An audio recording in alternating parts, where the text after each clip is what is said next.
Bonsoir. Vous êtes-vous déjà demandé comment faire ou comment font vos concurrents ou les entreprises en ligne pour pouvoir de façon concrète arriver à susciter la curiosité et établir des relations solides avec leur clientèle potentielle? C'est ce que je vous invite à découvrir avec moi dans cette capsule spéciale où nous allons plonger, aller en profondeur et découvrir, explorer en fait le processus de création de messages convaincants pour pouvoir, dans le but de pouvoir engager la clientèle potentielle. Si ce sujet vous dit, je vous invite à rester avec moi et suivre cette vidéo jusqu'à la fin.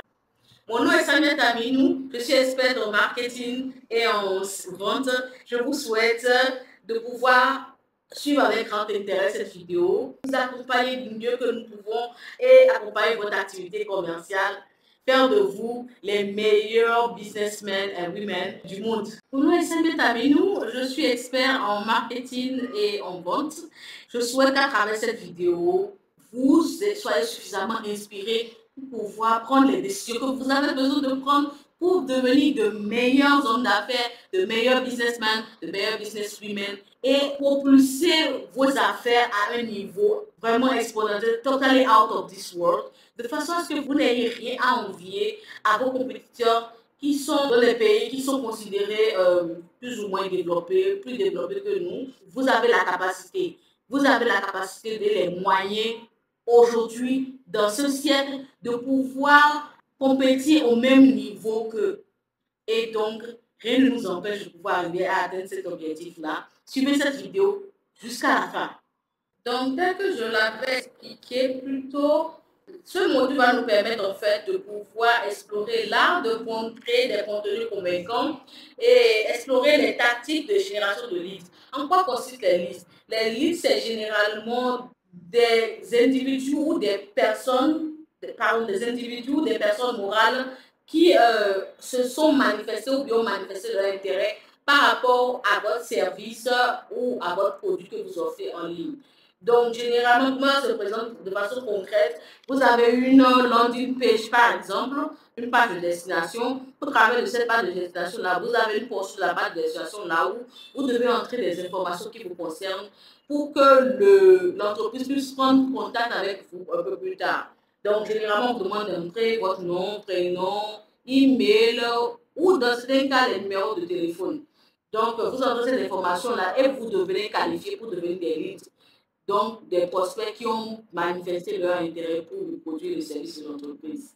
Donc, pour reprendre par rapport à ce que j'expliquais plus tôt, au travers de ce module, nous allons également essayer de maîtriser les fondamentaux du marketing email et dans le but de pouvoir développer, approfondir une relation à long terme avec les clients potentiels ou les leads que nous aurions bien qualifiés un peu plus tôt. Donc, il convient d'abord de voir, on va d'abord se pencher vers le processus de création du contenu convaincant par rapport au client. Donc, comment est-ce qu'on peut procéder par rapport à ça? La première des choses qu'il faut faire, c'est de pouvoir identifier votre public. Identifier votre public, en quoi ça consiste. Vous devez savoir votre produit est destiné à quelle clientèle, à quelle cible, en fait. Vous prenez le temps de comprendre les besoins de votre clientèle, les points d'intérêt de votre clientèle et les points qui attirent plus votre clientèle et les préférences de votre clientèle par rapport aux besoins. Vous allez adapter tout votre contenu maintenant pour répondre aux défis de la clientèle ou bien aux problèmes de la clientèle et de façon à leur fournir des solutions vraiment qui sont pertinentes. Donc, le deuxième moyen également, la deuxième tactique que vous pouvez utiliser pour pouvoir générer des leads, c'est de pouvoir raconter des histoires. C'est ce que j'avais appelé dans l'une de mes vidéos le storytelling. Le storytelling va vous permettre de pouvoir créer au travers des histoires, des histoires vivifiantes en fait. Vous allez inspirer et évoquer, réveiller des émotions, également captiver votre auditoire et de façon à ce que vous partagez les study cases, les tests, des témoignages avec vos clients, des études de cas, des anecdotes personnelles qui vont permettre aux clients de pouvoir voir les avantages de votre produit ou de votre service. Donc, vous devez utiliser également des visuels. Les visuels, c'est vraiment varié. Il y a différents types de visuels accrocheurs, tels que les images, les photos, combinaison d'images photos avec des infographies, combinaison de textes, images et photos également. Tout ça là, pour pouvoir arriver à rendre votre contenu aussi captivant que possible. Donc, les visuels aussi vont vous permettre d'aider à briser le texte, pour que ce ne soit pas vraiment boring, ennuyeux, et pouvoir, dans certains cas, arriver à rendre intéressant en fait des images, des concepts qui sont assez sophistiqués, qui ont l'air compliqués. Par exemple, l'image là, que je vous montre là, c'est un type de visuel qui simplifie en fait l'aspect compliqué ou bien complexe de l'information. Donc, de façon à pouvoir laisser une impression durable, parce que les visuels restent au niveau du cerveau. Si vous avez une mémoire qui est audiovisuelle, généralement, vous vous rappelez certaines fois de certains concepts au travers des images qui sont, que votre cerveau associe à ces concepts-là. Donc, il y a d'autres techniques qui sont d'autres techniques telles que la génération de leads proprement dite. Et puis, elle consiste à cette technique-là va pouvoir vous aider à vraiment qualifier les leads. Quand je vous expliquais le scénario où les informations des clients sont prises au travers d'une page de destination. Généralement, le produit que vous offrez en ce moment-là peut être un livre électronique, ce qu'on appelle un e-book, je suis sûr que vous êtes familier avec ça, ou bien un guide approfondi qui va fournir des informations précieuses et des conseils qui sont liés à un domaine d'activité ou à un autre. Donc, vous proposez à travers ces ressources des contenus qui sont dans le premier temps sont verrouillés tant que votre lead ou votre client potentiel n'a pas donné des informations liées à ses contacts, ça peut être email ou le téléphone. Les webinaires sont un moyen fantastique de pouvoir captiver des leads. Les webinaires vous permettent en un temps éclair de pouvoir donner des informations en temps réel à tout un groupe d'individus ou un groupe de leads qui sont présents au même moment, de façon à ce que vous pouvez vous partager avec vous la valeur et l'expertise dont vous voulez qu'ils bénéficient. Ça vous permet d'interagir avec les participants et de collecter des informations précieuses à propos de leurs besoins. Ça vous permet dans une certaine mesure de pouvoir également leur donner une idée, voilà, leur faire goûter, si je peux m'exprimer ainsi, leur donner voilà, un avant-goût, voilà ce que l'expression que j'ai, leur donner un avant-goût de votre expertise et dans la mesure dans laquelle vous pouvez les aider. Donc, c'est en fait utilisé pour mettre l'eau à la bouche, plus ou moins, et c'est dans le domaine de service que c'est plus souvent utilisé, vous allez remarquer, pour pouvoir mettre un peu l'eau à la bouche à vos clients potentiels. Je voulais souligner également qu'en dehors de la génération de leads, qui est un avantage fantastique que les webinaires offrent, surtout dans le domaine des formations, dans le domaine de l'éducation, il y a plein d'autres avantages dont les utilisateurs, les entreprises qui utilisent les webinaires, beaucoup d'avantages qui peuvent avoir des webinaires. Et donc, je fais rapidement une petite parenthèse là pour vous expliquer un peu de quoi il s'agit. Certains de ces avantages, je vais vous les expliquer brièvement. Donc, par exemple, nous avons la facilité, l'accès mondial, en fait. Au webinaire, vous avez accès, en fait, vous faites une présentation et vous avez accès à des clients ou des leads qui sont partout dans le monde. Ce n'est pas limité à la géographie où se trouve, où vivent, ou bien la localisation, voilà, des différents individus qui se intéressent par vos services. Et ça, c'est un avantage vraiment fantastique et hors pair. En dehors de ça, vous faites une économie de coûts. Lorsque vous organisez un webinaire, c'est beaucoup moins coûteux que de tenir un événement physique où il y a des frais de déplacement, où il y a des frais d'hébergement, des frais de location d'espace qui sont requis. Ce qui va permettre de pouvoir faire des économies vraiment substantielles. Donc, en dehors de ça, il y a la facilité de participation. Les participants peuvent assister au webinaire depuis n'importe où. Et quelle que soit la différence de fuseau horaire, tant qu'ils ont une connexion Internet. Ça permet vraiment de pouvoir également faciliter l'interactivité dans le monde, dans le sens où, en temps réel, là, vous arrivez à faire des sondages, à créer vraiment une interaction à travers l'audio qui n'a rien à envier en fait à une interaction physique parce que vous pouvez communiquer avec votre audience, vous les voyez généralement, eux aussi, ils ont la possibilité de vous voir, tel que tant que votre vidéo. Et vous pouvez choisir, moduler les différents outils que vous voulez utiliser à l'intérieur de webinaire. Si vous voulez utiliser des chats écrits, si vous voulez utiliser des sondages directs, si vous voulez faire des sessions questions-réponses au travers du webinaire, si vous voulez avoir recours directement à des interactions directes et que de façon que tout ce que vous faites soit audio. Si vous voulez utiliser des présentations visuelles au travers du webinaire, vous pouvez aussi le faire. Et c'est ça, c'est vraiment fantastique. C'est fantastique et je vous invite tous à prendre part, à tirer parti de cela. Cet outil particulier-là.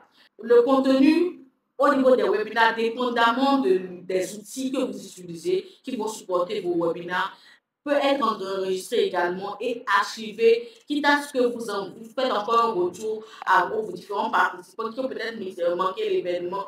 Vous pouvez leur faire un retour sur l'événement. Et tout ça, ça contribue vraiment solidifier, renforcer les interactions, renforcer la relation de confiance, la relation et l'influence également que vous avez sur les leads que vous avez générés au travers de ces webinaires, au travers de la présentation de vos produits également.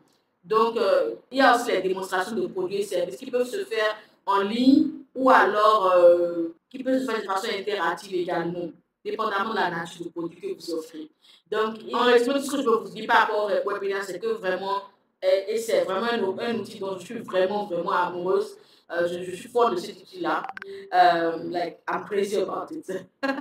Donc, c'est un outil qui est très flexible. Il offre une solution qui est très flexible, économique, interactive, qui vous aide à partager vos connaissances, à promouvoir vos produits et services et puis interagir avec un large public à travers le monde. Vraiment, c'est un truc qu'il ne faut pas rater du tout. On a une autre forme de tactique en dehors des webinaires qui consiste à faire des essais gratuits. Les essais gratuits, en quoi c'est différent des autres? En quoi ça consiste d'abord? L'avantage principal des essais gratuits, c'est que ça permet à l'entreprise de pouvoir générer de la valeur et de créer de la valeur pour le prospect, tout en lui permettant de pouvoir expérimenter le produit, mais tout en permettant à l'entreprise d'avoir aussi en même temps les contacts du prospect. C'est quelque chose qui n'est pas facile et aisé à faire de façon physique. Normalement, imaginez que vous avez une promotion et que le promotion de jus de fruits, par exemple, et que vous allez dans un supermarché, vous êtes en train de faire la promotion, c'est pas vraiment évident, même si vous donnez des verres gratuits de jus de fruits à la plupart des visiteurs qui viennent au supermarché, qui vont vous donner les contacts. C'est pas ça, c'est pas vraiment donné, c'est pas évident. Mais c'est un truc que vous pouvez arriver à faire facilement de façon numérique et en ligne. L'avantage principal de cela, c'est que en fait, ça permet de accès gratuit, que ça permet d'être utilisé différemment. Ça offre cette flexibilité dans le sens de ce que c'est assez facile à appliquer dans différents types d'industries. Ça s'applique aussi bien de façon physique que de façon dans le domaine des produits physiques que au niveau des produits, des services. Et ça consiste en ce que l'entreprise vous offre la possibilité de pouvoir utiliser son produit pendant une certaine durée de temps, une certaine durée limitée de temps, au bout de laquelle vous pouvez prendre la décision, après avoir expérimenté le produit, vous prenez la décision maintenant d'achat. Donc, dans beaucoup de cas, ça facilite aussi la relation et renforce également l'influence et la confiance que le prospect a par rapport à la marque, au produit, au service également. Que ça est utilisé, voilà les exemples de quelques exemples de comment c'est utilisé dans différentes industries. Par exemple, quand vous prenez dans l'industrie des logiciels, vous voyez ça souvent où vous cliquez, vous êtes en ligne et l'entreprise vous présente un logiciel de données, vous décrit brièvement le logiciel, vous explique les objectifs que le logiciel arrive à atteindre, que vous pouvez atteindre au travers de ce logiciel et vous propose une période d'essai de 30 jours par rapport à ce logiciel-là ou bien à cette application. Donc, au bout de cette période-là, vous avez un message, la durée de temps des 30 jours est suffisante normalement pour que vous puissiez tester les fonctionnalités de segmentation, d'autonomisation de l'application et que vous puissiez évaluer l'impact de l'application ou bien du logiciel par rapport au problème que vous voulez résoudre. Donc, au bout de la période, là, généralement, vous avez un reminder, un rappel où on vous dit, ah, votre temps d'essai est expiré. Maintenant, veuillez acheter le produit. Donc, on voit ça souvent dans le cas également des antivirus où vous téléchargez des antivirus pendant une période d'essai. Et au bout de la période d'essai, vous avez un reminder, un rappel où vous dit, ah, non, il faudrait maintenant que vous achetez le produit. C'est également un outil qui est très souvent utilisé en matière de l'industrie du fitness et puis du bien-être, la santé, que ce soit au niveau des entraînements en ligne, vous pouvez avoir une application de fitness où on vous permet gratuitement d'utiliser l'application pendant une semaine. Vous suivez un programme donné avec certains exercices et puis les séances sont suivies, votre progression est suivie et vous avez des feedbacks par rapport à votre progression. Vous arrivez à recevoir même des fois jusqu'à des conseils personnalisés pendant votre période d'essai. Tout ça là pour pouvoir vous encourager à finalement vous abonner à cette application-là, un certain montant modique généralement, en quelque sorte, ça peut être en mois ou bien en année. Donc, la même chose se fait souvent au niveau de l'industrie du e-commerce aussi, où vous avez des boutiques en ligne, généralement des boutiques de produits de beauté. Dépendamment de la localisation, des fois, cette fois-ci, on arrive à envoyer des échantillons gratuits, dépendamment de là où vous vivez. On vous envoie et c'est souvent utilisé dans le domaine du luxe, où on vous envoie des échantillons gratuits à travers l'adresse que vous avez laissée. Et les clients potentiels peuvent décider de sélectionner lesquels échantillons ils préfèrent et souhaitent recevoir. Et en tant que client, vous fournissez vos détails pour pouvoir vos coordonnées d'expédition. Ce qui va permettre à l'entreprise de vous envoyer le colis et collecter également vos informations qui seront régulièrement utilisées dans le cadre de la promotion de leurs nouveaux produits. Ça se fait au niveau par rapport au make-up, par rapport je vais dire, souvent les produits de personal hygiene, je vais dire, personal hygiene, les produits de beauté, les crèmes, les make-up et les produits et leurs corrélaires. Donc voilà, c'est assez efficace. Cette stratégie-là est assez efficace. L'effet est fait, en fait, est immédiat parce que ça n'a pas son parallèle. Vous offrez l'opportunité en utilisant cette stratégie-là au prospect de pouvoir toucher du doigt exactement quelle est l'efficacité du produit et quel est son feedback. Il s'habitue au fur et à mesure à l'avantage que offrent vos services. Et puis, comment je dis ça, c'est comme le processus d'addiction. La personne se retrouve accrochée à votre produit et peut difficilement résister au produit. Donc, c'est vraiment une technique imparable qui marche très souvent. Nous avons ensemble exploré la plupart des techniques, des tactiques de génération de leads. Je vais vous présenter quelques pratiques ou bien vous exposer quelques pratiques ou des exemples de pratiques par rapport à l'application du marketing email pour pouvoir entretenir les leads et entretenir la relation avec les leads de façon à générer plus de confiance et stimuler chez le lead la décision d'achat. Par rapport à l'email marketing, c'est d'abord bien de noter que l'email marketing est d'abord un instrument très puissant. C'est un instrument il convient de retenir que l'email marketing est un instrument très puissant pour entretenir les prospects, renforcer la relation, l'influence de l'entreprise, la relation et la confiance du prospect de façon à pouvoir le guider tout au long du processus d'achat. Donc, voilà quelques études de cas d'école pour pouvoir maximiser l'efficacité de vos campagnes par email. Dans un premier temps, il y a ce qu'on appelle la personnalisation. En quoi consiste la personnalisation? À vous adresser aux destinataires par leur nom. Vous voyez ça généralement au niveau de vos emails ou généralement, vous voyez l'email là, quelqu'un que vous ne connaissez pas et puis vous rendez compte, ah, on ne vous adresse pas votre nom, généralement, et l'offre, avant de vous présenter l'offre. Généralement, vous allez remarquer ça, je suis sûre. Donc, généralement, le contenu de votre email, lorsque vous utilisez de l'email marketing, le contenu de votre email doit pouvoir être adapté en fonction de l'intérêt de votre prospect, en fonction de comportement. Donc, il faut connaître bien, maîtriser le comportement prospect, je veux dire, le comportement de l'acheteur le processus du comportement d'achat, et les points pas vraiment spécifiques. Et il faut maîtriser ce comportement-là et adapter le contenu de l'email marketing à ça. Donc, les interactions également précédentes, vous regardez pour avoir une idée des préférences, des informations auxquelles vous devez adapter votre email. Il faut voir un peu les précédentes interactions qui ont déjà eu lieu avec le prospect ou le lead. Donc, l'email marketing, en fait, ou bien les emails personnalisés, ont plus de chances généralement de résonner avec leur destinataire et de susciter leur engagement parce que ça permet aux destinataires de se sentir vraiment impliqué, se sentir vraiment important, sentir à quel point vous lui attachez de l'importance, à quel point vous le considérez en fait. Vous le considérez, vous l'appelez par son nom et vous lui parlez des avantages, vous construisez le message de façon persuasive pour lui montrer l'avantage qu'il va tirer ou bien les bénéfices qu'il va tirer de l'utilisation du produit ou du service. Donc, c'est assez engageant et généralement, ça donne de bons résultats. Cet outil-là ou bien cette application-là de l'email marketing donne des résultats assez positifs. Donc, en dehors de ça, il y a notre utilisation qui réside dans la segmentation. La segmentation vous permet de pouvoir fournir de la valeur à un segment de votre cible.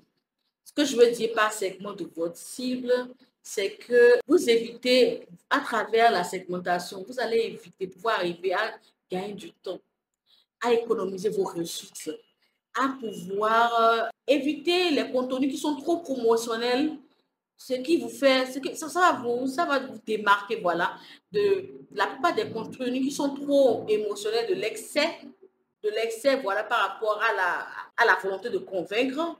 L'excès, en fait, l'excès crée une certaine fausse impression, ok? Donne, ne donne pas un bon feedback, un bon feeling à celui qui reçoit l'information. Et ça a l'air inauthentique, voilà. Donc, la segmentation vous permet de vous concentrer sur la construction de la confiance. Vous construisez le message, vous élaborez le message de façon à ce que ça puisse renforcer la confiance et la crédibilité, votre crédibilité auprès de vos abonnés, en fait.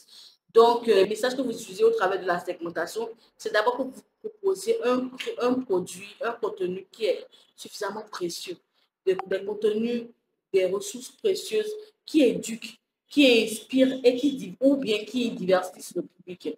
Donc, c'est ces moyens-là que vous utilisez en fait pour créer la valeur. Les emails qui sont dans ce processus-là, les emails qui sont collectés sont segmentés en fait en fonction des critères, des données géographiques, des intérêts, de l'historique des achats. Et ça va vous permettre d'envoyer des messages ciblés à des segments spécifiques de votre public. Et ça, en partant de cela, ça augmente la pertinence et l'engagement que vous allez recevoir, la pertinence du message que vous offrez et l'engagement que vous allez recevoir en retour du consommateur ou bien de client qui est en voie de devenir un acheteur. Donc, en mettant en œuvre toutes les stratégies que nous avons vues, toutes les tactiques que nous avons vues, nous arrivons facilement à capter efficacement l'intérêt de vos prospects. Vous arrivez à entretenir leur intérêt de façon à en faire des leads.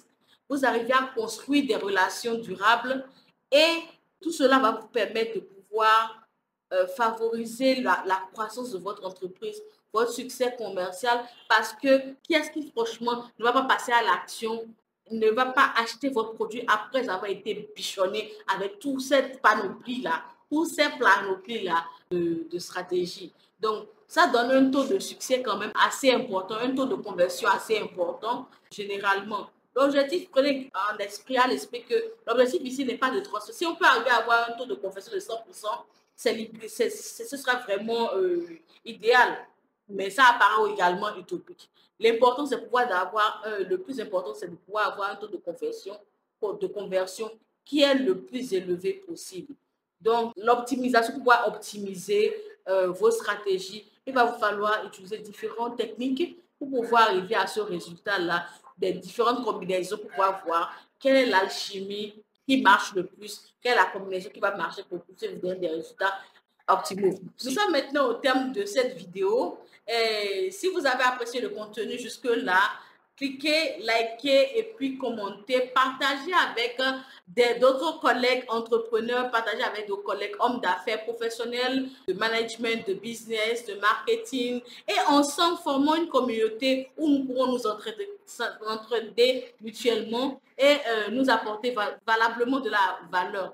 Préparez-vous à vous embarquer dans un voyage ou dans une atmosphère, une aventure excitante d'engagement, de connexion avec votre public. Cliquez sur le lien ci-dessous pour télécharger gratuitement notre guide de la génération massive de clients et de ventes pour votre entreprise dès aujourd'hui. See you at the top. Merci beaucoup pour votre temps. Merci de faire partie de cette communauté et ensemble, let's give ourselves a thumbs up.